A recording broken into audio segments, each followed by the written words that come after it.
چینگ مائی آنے کے بعد دو قسم کے لوگ سخت مایوس ہوتے ہیں.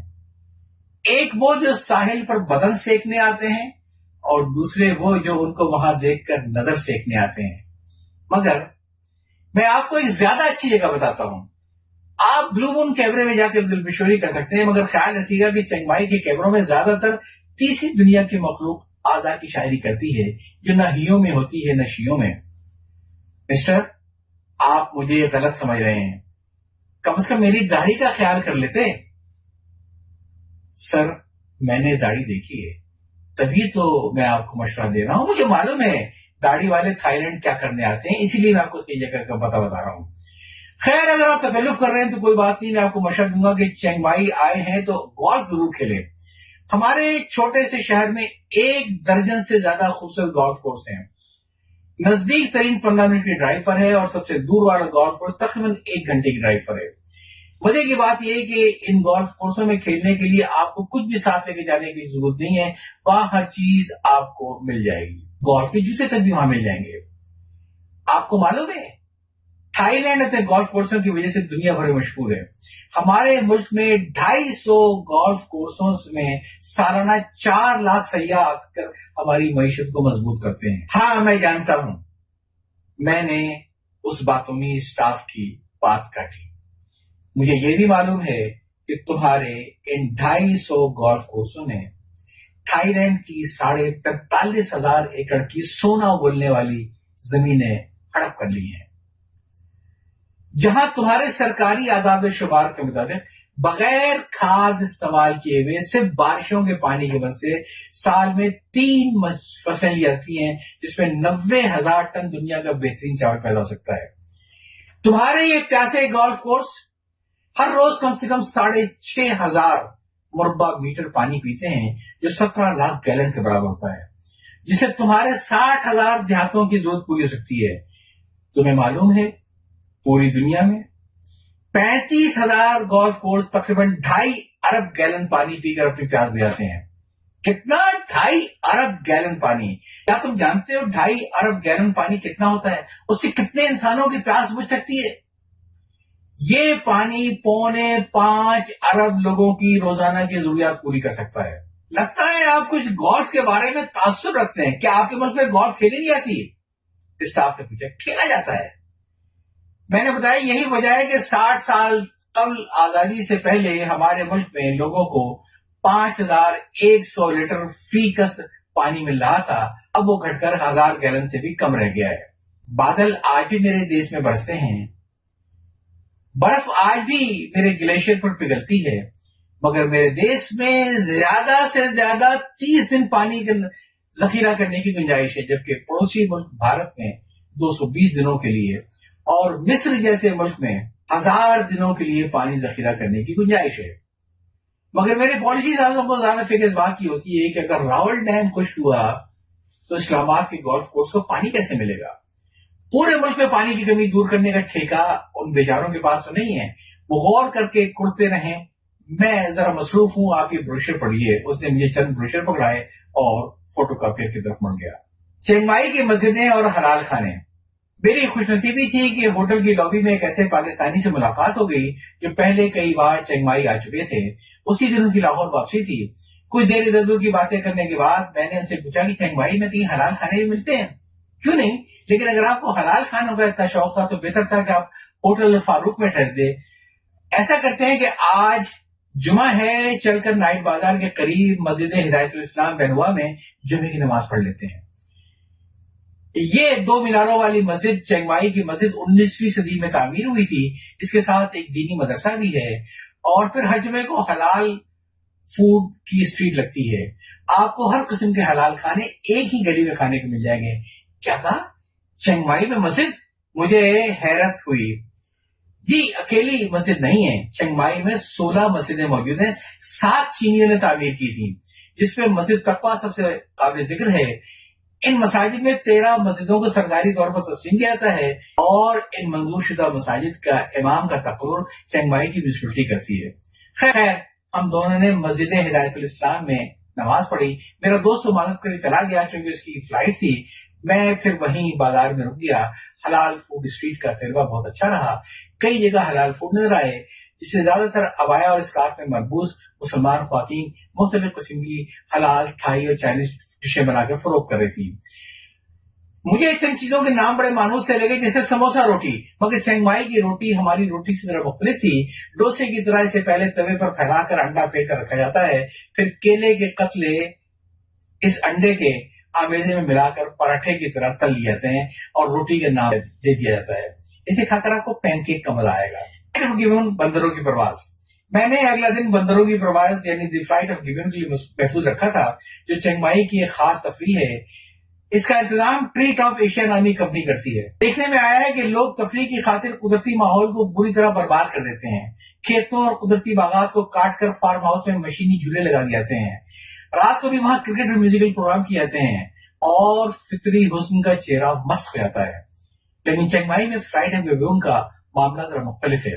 اس کمپنی نے 7 کلومیٹر سے زیادہ طویل زپ لائن پر 50,000 سے زیادہ شجرکاری کی. ساتھ ہی ساتھ شکاریوں کے ہاتھوں معدوم ہوتی بھی گبون بندروں کی افزائش نسل اور آبادکاری کی خدمات بھی دی.